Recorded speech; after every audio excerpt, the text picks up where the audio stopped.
L'objectif de cette vidéo est d'aborder le sujet de l'équation réduite d'une droite. L'on a vu précédemment qu'une droite admet une équation cartésienne de la forme a fois x plus b fois y plus c égale 0. Une autre façon de revenir à ce que l'on connaît, en dehors de faire un dessin de la droite comme on a pu voir dans les cours précédents, c'est-à-dire on a appris à passer de l'équation cartésienne au graphique en obtenant un vecteur directeur et un point. Une autre façon de revenir à des choses que l'on sait faire, c'est de transformer cette équation en une équation que l'on connaît. Il existe deux situations pour obtenir de cette équation-là ce qu'on va appeler une équation réduite. La première situation, c'est ce qu'on a envie de faire spontanément, c'est-à-dire qu'on connaît les fonctions affines sous la forme y égale a fois x plus b, donc on va essayer d'isoler le y. On écrit que by égale moins c moins ax, puis que y égale moins c divisé par b moins a divisé par b fois x. Et on retrouve ici une fonction affine. Cependant, pour réussir à faire cela, il faut encore pouvoir diviser par b, donc cela marche seulement si b est non nul. Pour réussir à isoler y, il faut qu'il y ait du y, c'est-à-dire que le coefficient de y, b, soit différent de 0. Dans ce cas-là, on a la forme y égale a fois x plus b, avec a et b des coefficients qui ne sont pas les mêmes que dans l'équation cartésienne, d'accord ? C'est la forme d'une fonction affine. Et donc, on sait travailler avec les fonctions affines. Donc, on est passé de l'équation cartésienne à l'expression de l'équation d'une droite représentant une fonction affine. Le deuxième cas qui peut se présenter, c'est si b égale 0. Si b égale 0, alors on ne peut pas isoler de y, il n'y a pas de y. On a quelque chose du style a fois x plus c égale 0. Auquel cas, on va pouvoir isoler cette fois x, on obtiendra x égale moins c sur a en fonction des valeurs des nombres c et a. Et on va être dans le cas d'une forme x égale à k. Et c'est ce qu'on va voir tout de suite, c'est en fait une droite verticale. Dans ces deux cas, dans le premier cas, on a une fonction affine. C'est-à-dire que l'on a une droite représentant une fonction affine, comme on en a l'habitude depuis le chapitre sur ce sujet.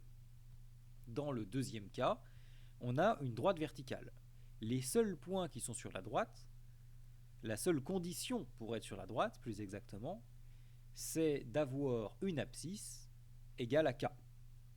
Tous les points pour lesquels l'abscisse vaut k, ici par exemple l'équation x égale 3, tous les points dont l'abscisse vaudra 3 sont sur la droite. Et la droite, c'est donc tous les points verticalement qui ont l'abscisse 3.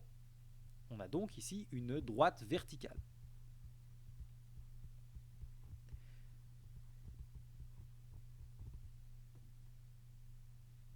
Voyons quelques exemples sur la façon dont on obtient ce qu'on appelle l'équation réduite. C'est quelque chose qu'il faut savoir faire à partir de l'équation cartésienne.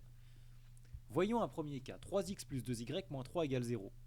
Ici, on est dans le cas où le coefficient dans l'expression ax plus by plus c égale 0, le coefficient b ici est différent de 0, il vaut 2. Donc on va pouvoir être dans le premier cas, on va isoler le y. On va obtenir ici que si 3x plus 2y moins 3 égale 0, c'est la même... eh bien, on va pouvoir dire de façon équivalente que 2y égale moins 3x plus 3. Puis, toujours de façon équivalente, on va diviser par le coefficient devant le y pour obtenir que y, c'est moins 3 demi de x plus 3 demi.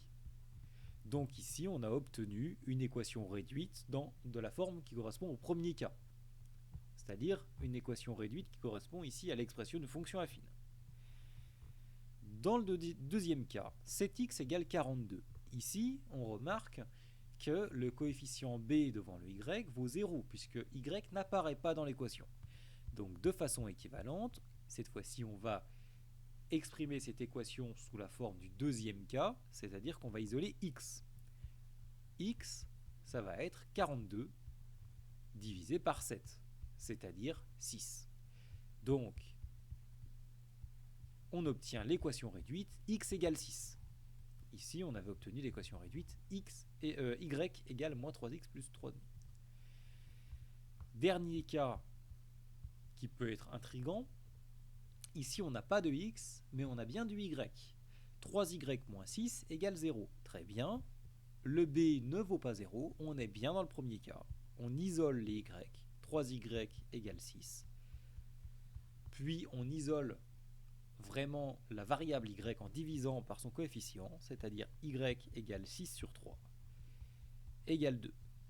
Donc finalement, l'équation réduite, ça va être y égale 2.